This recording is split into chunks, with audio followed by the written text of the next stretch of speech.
출애굽기 20장 12절부터 26절 마지막까지입니다.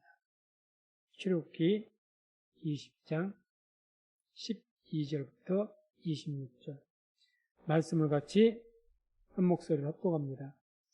내 부모를 공경하라. 그리하면 너희 하나님 나 여호와가 내게 준 땅에서 내 생명이 길리라. 살인하지 말지니라. 간음하지 말지니라. 도적질하지 말지니라. 내 이웃에 대하여 거짓 증거하지 말지니라. 내 이웃의 집을 탐내지 말지니라. 내 이웃의 아내나 그의 남종이나 그의 여종이나 그의 소나 그의 낙이나 물은 내 이웃의 소유를 탐내지 말지니라. 뭇 백성이 우레와 번개와 나팔소리와 산의 연기를 본지라. 그들이 볼 때에 떨며 멀리 서서 모세에게 이르되 당신이 우리에게 말씀하소서 우리가 들으리이다. 하나님이 우리에게 말씀하지 말게 하소서 우리가 죽을까 하나이다. 모세가 백성에게 이르되 두려워 말라.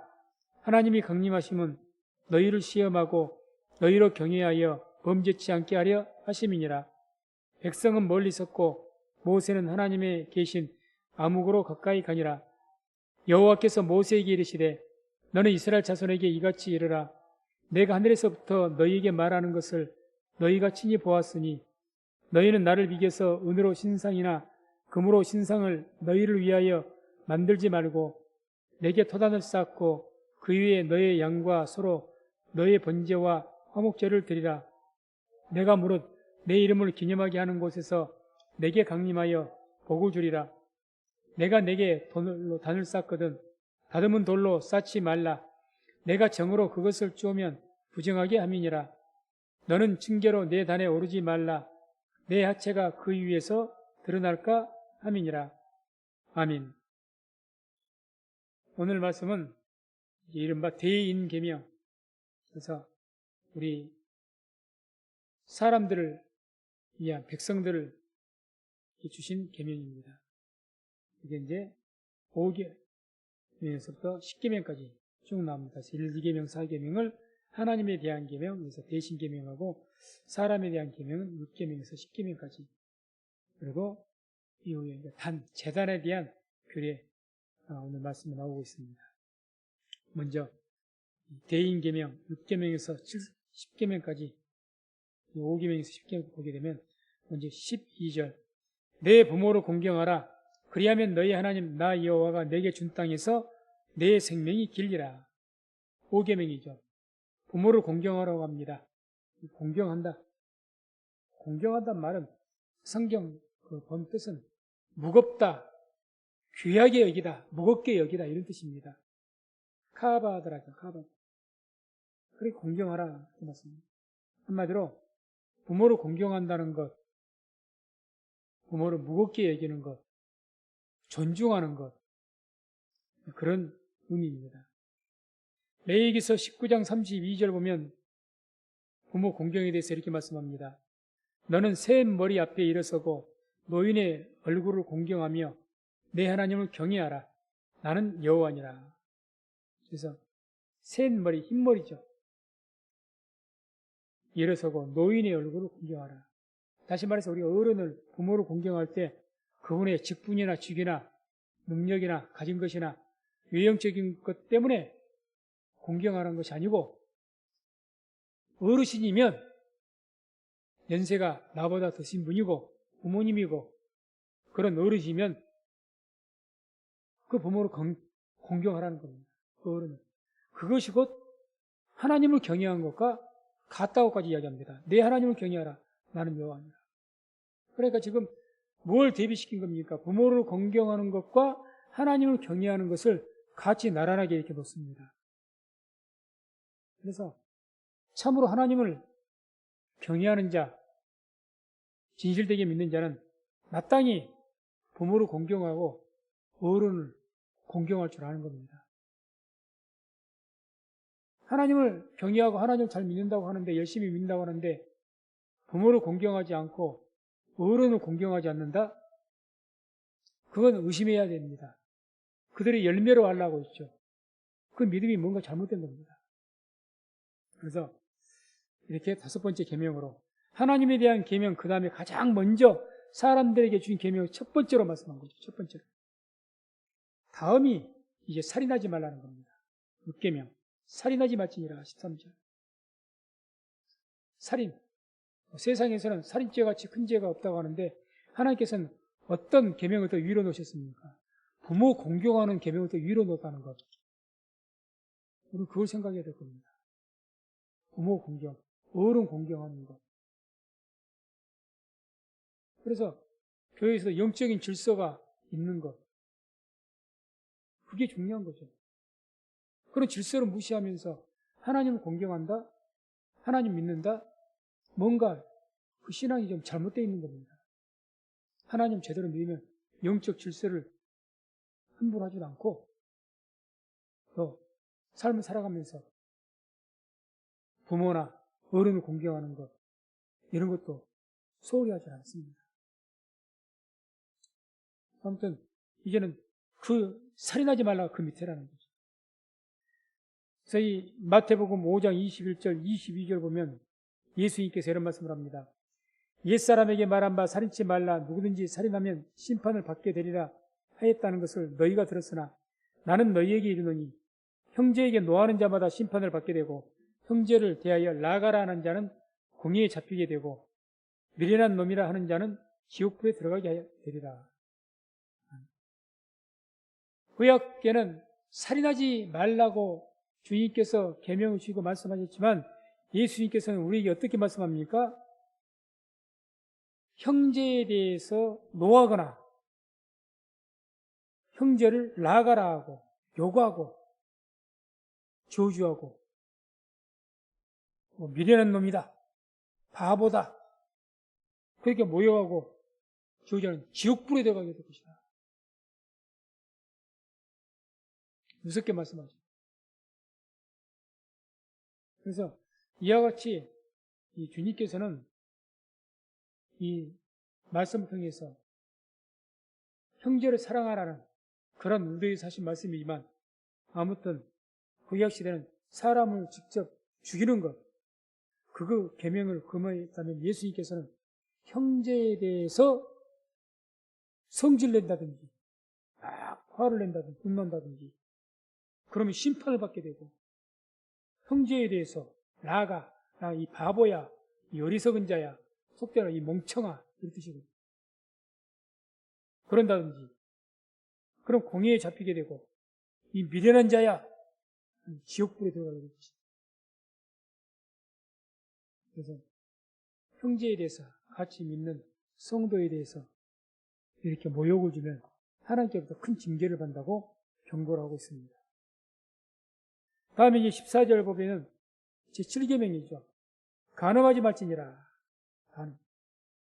이 간음에 대해서도 이제 신약시대에 예수님께서 마태복음 55장 27절, 28절 보면 또 이렇게 말씀합니다.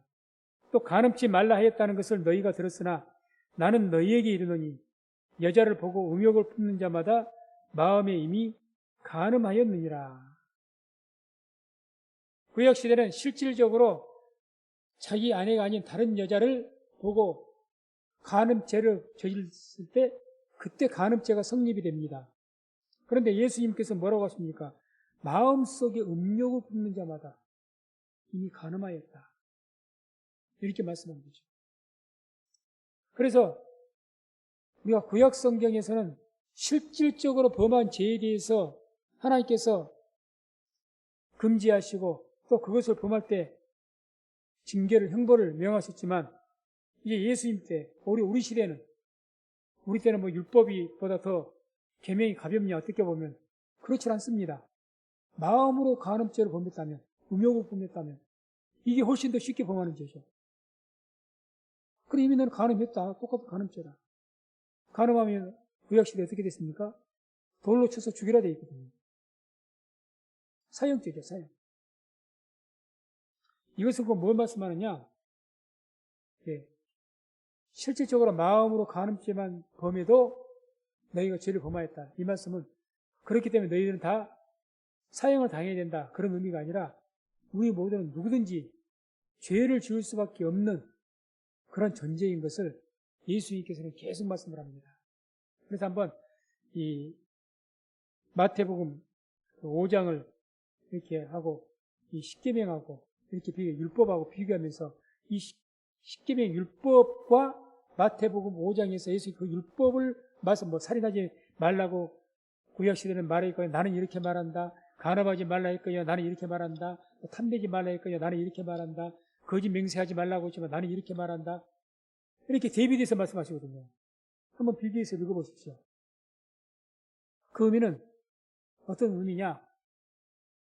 하나님께서 우리 모두는 그렇게 모든 죄에 대해서 살인죄이든지 살인하지 말라, 형제를 미워하지 말라고 하지 않습니까? 나가라 하고만 해도 지옥불에 들어간다고 하는데, 그러면 지옥 안 들어갈 사람들 얼마나 있겠습니까? 실질적으로 그렇게 지옥불에 넣겠다는 뜻으로 말씀하신 것이 아니라 대비를 시키면서 우리 모두는 언제든지 그러한 죄를 지을 수밖에 없는 약한 존재다. 그것을 드러내기 위해서 이제 쭉 대비를 시켜서 말씀을 합니다. 아무튼 그렇게 쭉 말씀을 합니다. 그래서 10계명에서는 이와 같이 이제 간음하지 말라 이것을 7계명으로 우리에게 주셨습니다. 그 다음에 이제 15절에는 8계명 도적질하지 말지니라. 도적질. 뭐 이것도 역시 나무 것을 훔친 것 그런 것. 오늘날에는 뭐 그 도적질에 대해서 여러 가지 뭐 사기죄도 도적질이 되고 여러 가지 것들이 뭐 저작권법 위반이라든지 오늘날의 그 도적질은 굉장히 법이 세분화가 되어 있죠. 그래서 우리가 뭐 유튜브에다가 찬양하는 것을 유튜브에 공개적으로 띄울 때는 이 찬양하는 것을 띄우면 안 된답니다. 왜? 그 우리가 찬양하는 것을 띄우려면은 공개적으로 유튜브에다 이렇게 설교만 딱 따서 이렇게 올리는 거예요. 예. 그러면은 그 복음성가를 작사했던, 작곡했던 사람들 저작권료를 내야 돼요. 불법이 된다는 거죠. 불법. 저작권료, 뭐 특허가 있으면 특허권. 그것을 다 도용을 해도 도둑질이 되는 겁니다, 어느 나라는. 다 세분화가 되어 있죠. 세상이 더 그런 것에 더 끼어 있습니다. 다음에 이제 17절 보면 이제 16절 보면 9계명 내 이웃에 대하여 거짓 증거하지 말지니라. 그 위증을 말합니다. 위증. 그래서 이것을 법정에서 오늘날에도 재판석에 섰을 때 증인을 할 때 선설하지 않습니까? 법전에다 손을 얹고 그래서 위증을 하면 벌을 받기로 그런 거짓 증거를 말했습니다. 17절에는 이제 마지막 10계명 내 이웃의 집을 탐내지 말지니라. 내 이웃의 아내나 그의 남종이나 그의 여종이나 그의 소나 그의 낙이나 그릇 물은 내 이웃의 소유를 탐내지 말지니라. 탐내지 말아라. 탐낸다는 것은 가진 것 이상의 더 욕심을 내지 말라. 그겁니다. 그러니까 충분히 가지고 있는 것이 내가 먹고 사는데 별 부족함이 없는데 더 가지려고 하는 것을 탐낸다는 겁니다. 더 가지려고 하는 욕심이죠. 이거는 꼭 큰 것, 돈만, 어떤 큰 재물만, 권세만 그렇게 하는 것이 아니라 우리가 자그마한 것도 탐심을 가질 수가 있습니다. 자그마한 것 하나도. 그러니까 아무것도 아닌 것도 막 더 많이 가져가려고 탐심에서 비롯되거든요. 있으면 몇 개 있으면 되지 뭐로 그렇게 자꾸 쌓아놓고 다 탐심에서 비롯된 거죠. 욕심. 자그마한 욕심이죠. 그것도 탐심에 속하는 거죠. 야고보서 1장 14절 15절에 이런 말씀이 나옵니다. 오직 각 사람이 시험을 받는 것은 자기 욕심에 끌려 미혹됨이니 욕심이 잉태한 즉 죄를 낳고 죄가 장성한 즉 사망을 낳는다. 자꾸 욕심에 끌려서 미혹이 된다. 그러죠. 더 가지려고 하는 욕심, 하나 더 가지려고 하는 욕심, 쓸 것이 있는데 또 더 들려고 하는 한두 개 쓰면 되는데 10개, 20개도 부족해서 막 모아놓는 욕심. 그게 욕심, 그게 이제 이끌리는 거죠. 그 욕심에 이끌리는 겁니다. 끌려서 미혹되는 거죠. 그런 작은 욕심이 잉태한 즉 죄를 낳고 그리고 우리가 항상 범사에 있는 것에 만족하고 자족할 수가 있어야 됩니다. 범사에 감사하는 삶을 살아야죠. 그래야 욕심에 미혹되지 않습니다. 자꾸 욕심을 내니까 더. 한 몇 개 있으면 되지. 뭘 더, 그걸. 그것이 자꾸 미혹받으면 죄를 낳는 거예요, 그게 이제. 바늘도둑이 소도둑이 된다, 그 말입니다.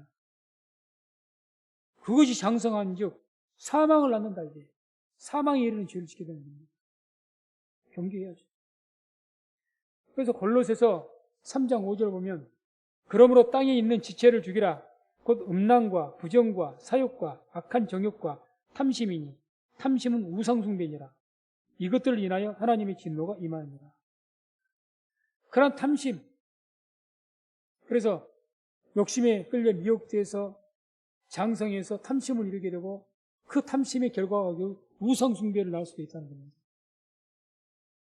그래서 이런 것도 때문에 하나님 진노가 임한다. 진노.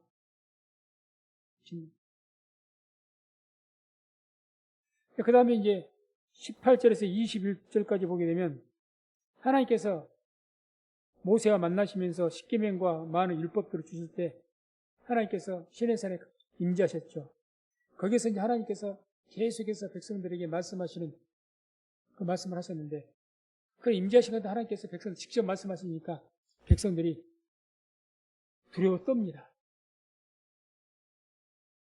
18절 19절 보면 뭇 백성이 우레와 번개와 나팔소리와 산의 연기를 본지라 그들이 볼 때에 떨며 몰려서서 모세에게 이르되 당신이 우리에게 말씀하소서 우리가 들으리이다. 하나님이 우리에게 말씀하시지 말게 하소서 우리가 죽을까나이다. 20절에 모세가 백성에게 이르되 두려워 말라. 하나님의 강림하심은 너희를 시험하고 너희로 경외하여 범죄치 않게 하려 하십니다. 백성들이 하나님께 말씀하시니까 그 말씀에 이게 물론 그때는 시내산에 하나님께서 밝게 시내산에 불타오른 것 같이 벌겋게 되고 하나님의 임재하심이 그런 눈에 보이게끔 나타나고 또 육성으로도 어떤 우레와 같은 소리가 들리니까 막 두려워 떨었을 거야. 우리가 갑자기 벼락이 우르르 꽝꽝하고 치면은 그냥 막 심장이 약한 사람 두려워서 떠는 것처럼. 근데 귀에 들리니까 그렇게 됐을 겁니다. 우리가 이런 그 귀로 들려서 하나님의 음성을 우리 시대에 듣는 것은 쉽지 않는 일이지만 우리가 하나님의 음성을 우리가 듣고 두려워 떨 수 있는 그런 경외하는 마음이 좀 있었으면 좋겠다는 생각이 많이 듭니다. 오늘날에는 그냥 귀에 들리는 소리가 아니고 우리의 마음의 심령 안에서 들리는 소리고 그러다 보니까 하나님 말씀 듣는 것에 경외심이 많이 떨어져 있습니다. 두려워서 떨지는 않을지라도 그 말씀은 정말 우리가 낮은 자세에서 겸손하게 받을 수 있는 그런 마음가짐으로 경건한 마음으로 말씀을 받을 수 있는 그런 것이 있어야 됩니다. 너무 그런 모습이 없다는 것이 문제죠. 그래서 이제 모세가 백성들이 이렇게 말하죠. 하나님께서 이렇게 강림하셔서 너희에게 육성의 말씀으로 이렇게 말씀하신 이유는 그 목적이 뭐냐? 그래서 20절에 말했죠. 너희를 시험하고 너희를 시험하기 위해서다. 너희들의 마음 어떤지 시험해보기 위해서 하나님 말씀을 들으려고 하는 그런 마음가짐을 가지고 있는지 또는 너희로 경외하기 위해서 하나님 경외하게 하기 위해서 하나님 두려워하게 하기 위해서 범죄치 않게 하려 하십니다. 그래서 하나님 말씀 듣고 이게 십계명과 같은 말씀 주셨는데 계명 주셨는데 그 말씀 두렵게 떨리는 마음으로 들어야지 지킬 것 아니겠습니까? 오늘날도 우리가 하나님 말씀대로 행하지 않는 것은 하나님 말씀을 경외하는 마음으로 두렵고 떨리는 마음으로 주의 말씀 받으면 계명 어기겠습니까? 말씀대로 지키면서 안 살겠습니까? 근데 그렇지 않으니까 범죄하는 거죠. 다음에 21절 보게 되면 그래서 이제 백성들은 멀리 섰고 모세는 하나님의 계신 암흑으로 가까이 간다. 암흑이라는 것은 짙은 어둠이라는 뜻이 아니라 짙은 구름을 말합니다. 아주 진한 구름. 구름이 아주 빽빽하게 그 시내산에 임했다는 거죠. 앞이 안 보일 정도로. 그래서 그 구름 안으로 이 모세가 들어갔다는 것을 말씀합니다. 백성들은 멀리 서서 떨어져서 있게 됩니다. 다음에 이제 22절에서 26절까지의 말씀은 제단에 대한 규례입니다. 제단. 너희가 이 제단을 쌓을 때 성막이 있기 전에는 어디서 제사를 드렸습니까? 단을 쌓죠, 단. 크게 쌓으면 2단, 3단도 쌓지만 일반적으로 한 단을 쌓더라도 좀 높이 해서 단을 쌓죠. 그런 제단을 쌓을 때 규례죠. 22절, 23절 보면 여호와께서 모세에게 이르시되 너는 이스라엘 자손에게 이같이 이르라. 내가 하늘에서부터 너희에게 말하는 것을 너희가 친히 보았으니 너희는 나를 비교서 은으로 신상이나 금으로 신상을 너희를 위하여 만들지 말고, 한마디로 제단을 쌓아가지고 그 제단에 우상을 만들어서 세워서 섬기지 말라는 이야기죠. 제단 쌓아가지고 옛날 그 하나님을 제대로 알지 못한 사람들 그 제단 쌓아서 거기서 어떻게 했습니까? 우상을 세웠다니까요. 제단을 쌓아서. 여로보암도 그랬고, 여로보암이 베델과 단에다가 큰 제단을 쌓아가지고 거기에 뭘 세웠습니까? 금송아지 우상을 세웠지 않습니까? 그러지 말아라 그 말입니다. 너무 기초적이고 당연한 말씀입니다. 그렇게 하지 말아라. 제단 쌓아놓고 거기서 우상 섬기느냐? 오늘날 비유적으로 우리에게 적용해서 말한다면 열심히 신앙생활 한다고 열심히 교회 다니면서 예배드리면서 탐심으로 하나님을 섬기고 예배드린다면 제단을 쌓고 우상을 만든 것과 다를 것이 없지 않습니까? 내가 열심으로 제단을 쌓았어요. 새벽 기도도 하고 주중에 열심히 예배도 나가고 열심히 교회도 섬기고 했어요. 그런데 그게 신앙이 기복신앙이 돼갖고 탐심으로 예수를 믿고 하나님 섬겼다는 거예요. 그러면 제단 쌓아놓고 거기다 금송아지 세운 것과 뭐가 다르냐는 거죠. 똑같은 거죠. 열심히 헌신하고 봉사하고 믿는다고 해놓고 결국 그 신앙의 알맹이는 내가 이 땅에서 잘 살기 위해서 하늘나라에 대한 소망은 전혀 없고, 예를 들어서 그래서 예수를 믿는 이유가, 교회 열심히 다니는 이유가 내 사업이 잘 되는 것, 내가 돈을 많이 버는 것, 행복하게 건강하게 잘 사는 것, 내 자손이 번창하는 것, 이것만을 목적 갖고 그것 때문에 내가 예수를 믿고 하나님 믿고 섬긴다면 그 제단을 쌓긴 쌓았는데 거기 위에다가 뭘 쌓는 겁니까? 금송아지 세운 겁니다. 금송아지. 그런 결과예요. 절대 그러지 말아야죠. 그렇게 돼서 여로보암이 어떻게 저주를 받았는지, 그 일 가족이, 그 가문이 멸종을 했습니다. 그래서 24절 보면 이렇게 말씀합니다. 너에게 토단을 쌓고 그 위에 너의 양과 소로 너의 번제와 화목제를 드리라. 내가 물은 내 이름을 기념하게 하는 곳에서 내게 강림하여 복을 주리라. 내가 토단을 쌓아라. 흙으로 단을 쌓아라는 거죠. 흙으로. 그래서 이때 당시에 구약시대에 단을 쌓을 때는 흙으로 단을 이렇게 높이 쌓아가지고 그 흙이 이제 쌓으면 이게 무너지지 않게, 비가 오거나 바람 안 무너져야 되지 않겠어. 그럴 때 흙을 쌓고 그 테두리를 돌로 이렇게 벽을 막듯이 막아서 단을 쌓았습니다. 그렇게 단을 쌓으라는 거죠. 특별히 흙을 지칭해서 하나님께 토단을 쌓아라. 흙으로 단을 쌓아라. 이렇게 명령하십니다. 이 제단은 쌓는다. 이건 흙은 곧 우리 하나님의 백성을 의미하는, 흙으로 지어진 사람을 의미하기 때문에 흙으로 쌓아라. 이렇게 말씀합니다. 그러니까 제단은 우리가 쌓는 겁니다. 우리가 제단이 되는 겁니다. 우리 성민순복음교회 재단, 뭐가 성민교회 재단입니까? 성도님들이 재단입니다. 이 강대상이 재단이 아니에요. 성도님들이 재단입니다. 우리 한 사람 한 사람. 성민교회 재단이에요. 재단. 흙으로 쌓는 겁니다. 흙으로. 흙으로. 상징이 되기 때문에. 그래서 로마서 12장 1절 한번 보겠습니다. 제가 새벽기도회 때도 말씀했던 걸로 기억하는데 12장 1절 함께 말씀을 합독합니다. 그러므로 형제들아 내가 하나님의 모든 자비하심으로 너희를 권하노니 너희 몸을 하나님이 기뻐하시는 거룩한 산 제사로 드리라. 이는 너희의 드릴 영적 예배니라. 아멘. 영적 예배니라. 이것은 뭐 특별히 영적인 그런 것으로 아니라 성경 원뜻은 라튀 레기아라고 해서 올바른 예배라는 뜻입니다. 올바른. 하나님은 올바른 예배다. 이게 영적 예배라는 뜻이죠. 그 올바른 예배가 어떤 예배냐? 너희들의 몸을 드리라고. 몸을. 계단 쌓을 때 우리의 몸으로 쌓는 겁니다. 우리 성민교회 재단 쌓을 때 성도들이 나와서 자기의 몸으로 나와서 재단을 쌓는 겁니다. 몸으로 재단을 쌓는 거 제사를 드리는 거예요.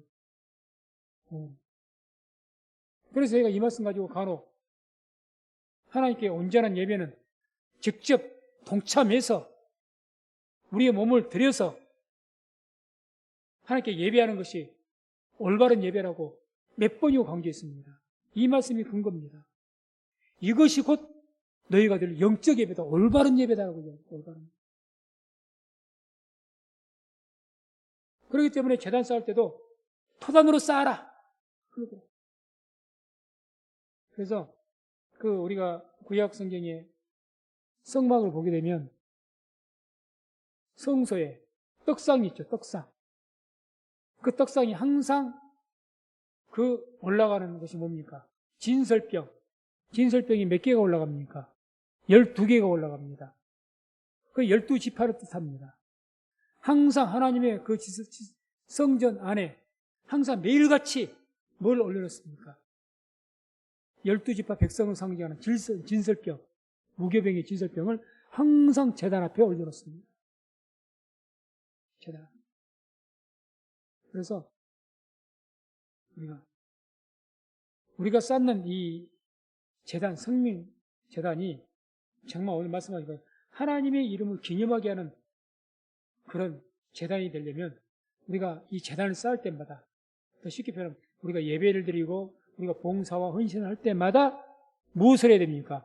우리가 직접 참여해서 우리의 몸과 우리 헌신을 통해서 제단을 쌓는 것이 올바른 그런 제사입니다. 그게 올바른 제사예요. 그래서 그렇게 제단을 쌓을 때 그렇게 쌓여진 제단에 하나님의 이름을 기념하게 하는 제단이 되는 겁니다. 하나님의 이름을 기념하는 제단. 그래서 내가 무릇 내 이름을 기념하게 하는 곳에서 내게 강림하여 복을 주리라 그러지 않습니까? 내 이름을 기념하게 하는 곳, 그런 제단에서 내가 강림해서 뭘 하신다고요? 복을 주겠다는 거죠. 토단을 쌓으면 너희가 몸으로 하나님 앞에 예배드리고 제사 드리면 그것이 곧 하나님의 이름을 기념하는 것이기 때문에 내가 거기에 강림해서 복을 주겠다. 이렇게 말씀드립니다. 두 번째로 우리가 쌓은 제단이 하나님의 이름을 기념하게 하는 제단이 되기 위해서는 양과 서로 희생 제사를 드리라고 합니다. 양과 서로. 그 위에 너의 양과 서로 너의 번제와 화목제를 드리라. 양과 서로. 한마디로 희생 제사를 드리라는 거죠. 희생의 제사. 반드시 짐승의 제사를 드리라고 한 이유는 피를 흘리게끔 돼 있습니다. 피의 제사죠. 희생 제사. 그래서 우리가 하나님을 예배할 때도 우리의 희생이 없으면 이미 근본적으로는 우리의 영적인 그 죄를 사해주기 위해서는 예수님의 피, 그 희생이 드려졌습니다. 그래서 우리 하나님의 은혜를 입어서 다 우리의 영혼이 구원을 받았고 우리가 이 땅을 살아가면서 복을 받기 위해서는 어떤 희생이 들어가느냐? 우리의 땀방울의 희생이 들어가야 됩니다. 땀이 들어가야 돼요. 진실한 땀이. 그 희생이 들어가야 됩니다. 내 정성. 이게 들어가야 됩니다. 그걸 깨달았던 다윗이 사무엘하 24장 24절 보면 이런 말씀이 나옵니다. 왕이 아라우나에게 이르되 그렇지 아니하다 내가 값을 주고 내게서 살이라. 값 없이는 내 하나님 여호와께 번제를 드리지 아니하리라. 하나님 앞에 번제를 드리고 제사를 드리려고 하는데 자기 그 백성이 왕이 제사 드린다니까 자기 땅도 헌납하겠고 제사 드릴 재물도 헌납하겠다고 합니다. 그런데 왕이 거절을 합니다. 아니다. 내가 하나님께 제사를 드리는데 내가 당연히 나의 희생을 드려야 된다. 내가 값 없이는 번제를 드리지 않겠다. 뭘 아는 겁니까? 하나님께서 무엇을 어떤 제사를 기뻐하시는지 온전한 제사가 무엇인지를 아는 겁니다. 그럼 내가 제사를 드리는데 왜 너의 희생을 내가 드려야 되느냐? 너의 희생은 네가 드려서 하나님께 제사를 드리고 내가 제사 드리는 것은 나의 희생이 나의 땀방울과 나의 정성이 들어가야 된다. 그걸 말하는 거죠. 우리가 오늘 예배를 드립니다. 내가 몸으로 나와서 내 시간을 드리고 내 땀방울을 드리고 내 물질을 드리고 내 정성을 들여서 그런 희생을 드리는 것이 영적 예배입니다. 올바른 예배입니다. 올바른 예배. 그래서 예배를 드리는 것을 그냥 무슨 우리의 마음과 모두의 정성을 신령과 진정으로 온 마음과 정성을 다해서 드리는 것이지 예배가 우리가 무슨 관람하는 것, 예배는 쇼가 아닙니다. 쇼가 아니에요. 그래서 예배를 본다는 표현으로 하면 옳지 않습니다. 예배를 보는 것이 아니라 예배는 드리는 것입니다. 보는 것은 뭐 관람합니까? 보려면 집에서도 비대면으로 보는 거지 뭐 그 일이겠습니까? 내 시간 되면 보는 것이지. 재방송을 듣든지 뭔 방송을 듣든지 내 마음이지. 예배는 보는 것이 아닙니다.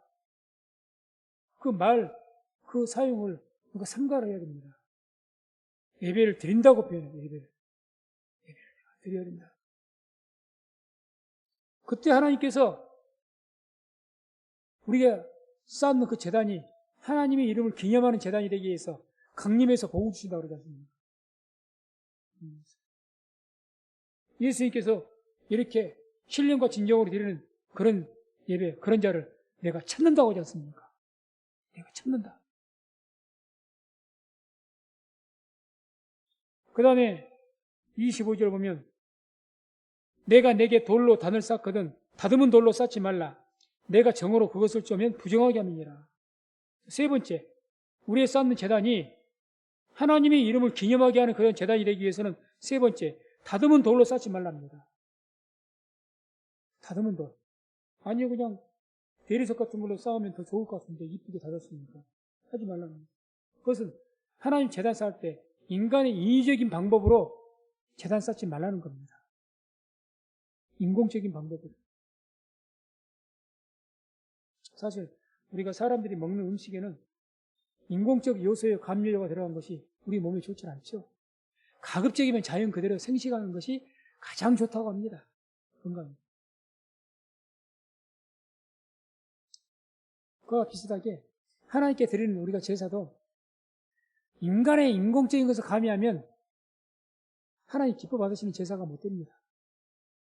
그래서 예배를 드리는데 뭐 예배의 어떤 방법을 하나님, 사람들 보기에 이제 왜 그렇게 예배의 방법이나 이런 것들을 뭔가 이쁘게 만들고 뭔가를 좀 꾸미려고 하고 이렇게 하느냐. 하나님보다는 초점이 어디가 있느냐. 예배를 보는 사람들에게 관점이 있는 겁니다. 이렇게 예배를 드려야 그래 장식도 이렇게 해놓고 뭐 순서도 이렇게 해야 또 뭐 옷을 이렇게 입어야 뭐 이렇게 저렇게 해야 그렇게 계획을 짜고 그렇게 해야 거기에 동참하는 그 성도들이 은혜를 받을 것 같고 그럴 것 같으니까 그거는 잘못된 겁니다. 하나님 기뻐하지 않는 겁니다. 우리가 예배를 드릴 때 제단을 쌓을 때 하나님께 예배 드리는 모든 것, 그 예배를 드리는 것은 목회자가 이제 예배를 주관하기 때문에 예배 계획이라는 계획을 짰죠. 그래서 인공적인 감이 안 되기 위해서 항상 목회자는 기도하면서 성령의 감동함에 따라서 나름대로 예배 의식도, 그래서 뭐 해년마다 약간씩 바꾸려고 기도하면서 어떻게 드리는 것이 우리가 하나님 앞에 영으로 하나님의 감동 가운데 좀 더 신령과 진정으로 드릴 수가 있을까 기도하면서 하나님의 감동 가운데 나름대로 계획을 잡고 이렇게 합니다. 그렇게 해요. 뭐 예배를 갖다 좀 더 멋지게 드리기 위해서 협의하고 의논해서 예배는 그렇게 드리는 것 아닙니다. 제단은 그렇게 쌓는 것 아니에요. 그러니까 제가 뭐 사도신경 갑자기 이렇게 개혁된 걸로 바꾸고 예배 순서를 조금 약간 바꾸고 이런 것에 대해 일체제가 성도인들하고 의논을 하지 않는 이유가 여기 있습니다. 그래서 왜 어찌됐든 성민 순복음교회 세우 그 목자는 담임 목자는 김여선 목사가 책임을 해서 예배를 주례하고 인도해야 되기 때문에 제가 하나님께 기도하고 하나님 성령 감동받아서 예배의 순서나 방법이나 이런 것을 정하는 겁니다.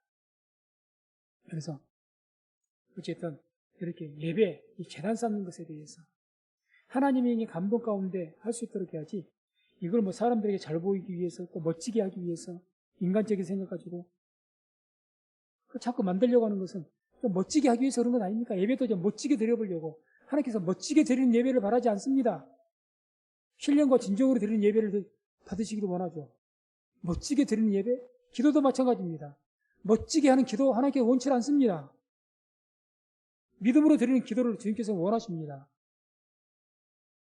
찬양, 멋지게 잘하는 찬양 주님께서 원치 않습니다.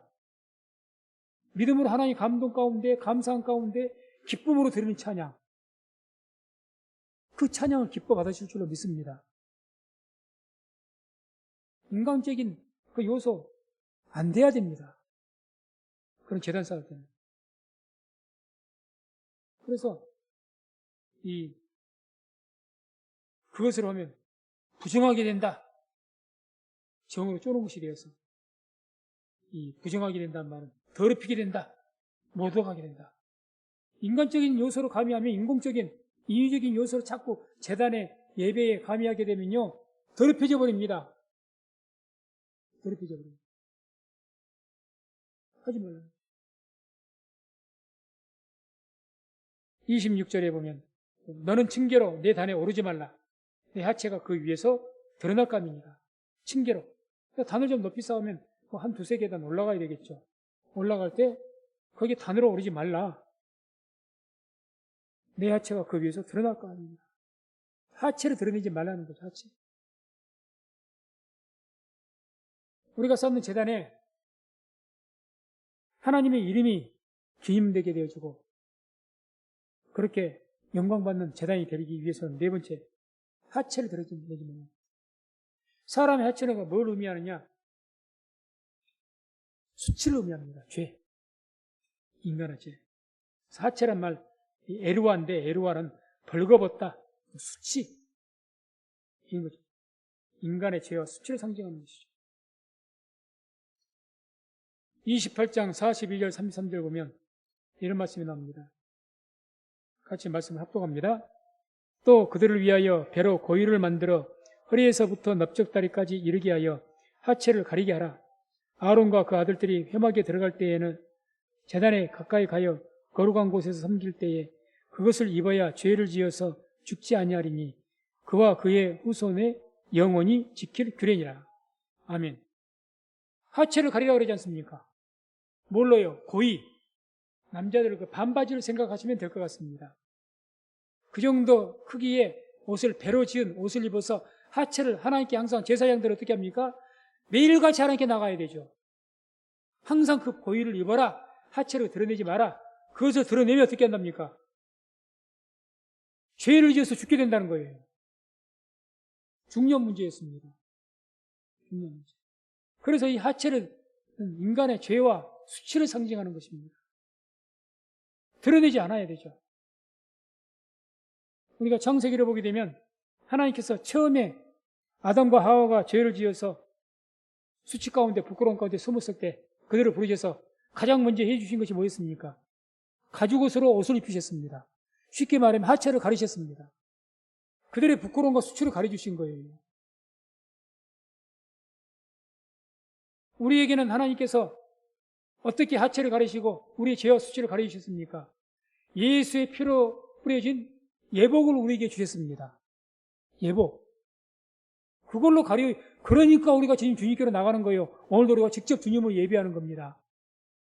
그 예수의 피가 뿌려진 예복이 우리에게 없으면 주님께 나갈 수가 없습니다. 죽임을 당합니다. 감히 어떻게 하나님 만나요? 죄인이. 그래서 우리가 쌓는 제단에 그 제단 하나님의 이름을 기념하는 거룩한 제단이 되기 위해서는 하체를 너희들이 죄가 드러내서는 안 된다. 그 말은 우리에게 뭘 의미합니까? 우리가 그 단에 제사를 드릴 때마다 주께로 나갈 때마다 예수 그리스도의 이름을 의지해서 예수의 피를 의지해서 다시 말해서 예복을 입고 주께 나아가서 예배를 드리라는 것 아닙니까? 그래야 우리가 모일 때마다 드리는 예배가 하나님의 이름을 예수의 이름을 기념하는 거룩한 제단이 되어서 하나님께서 그곳에 강림해서 복을 주실 줄로 믿습니다. 말씀을 정리합니다. 24절 하반절에 보면 이렇게 말씀하죠. 내가 무릇 내 이름으로 기념하게 하는 곳에서 내게 강림하여 복을 주리라. 무릇 내 이름을 기념하게 하는 곳에서 내가 강림하여 복을 줄 것이다. 내 이름을 기념하게 하는 곳, 그렇게 하기 위해서는 어떻게 해야 될 것이냐? 네 가지로 말씀드렸죠. 토단을 쌓아라. 너희를 몸으로 제사를 드리라. 두 번째, 희생의 제사를 드리라. 세 번째, 다듬은 돌로 쌓지 말아라. 인위적인 요소, 인간적인 요소 거기에 넣지 말아라. 하나님의 감동 가운데 항상 제단을 쌓아라. 마지막, 하체를 드러내지 말아라.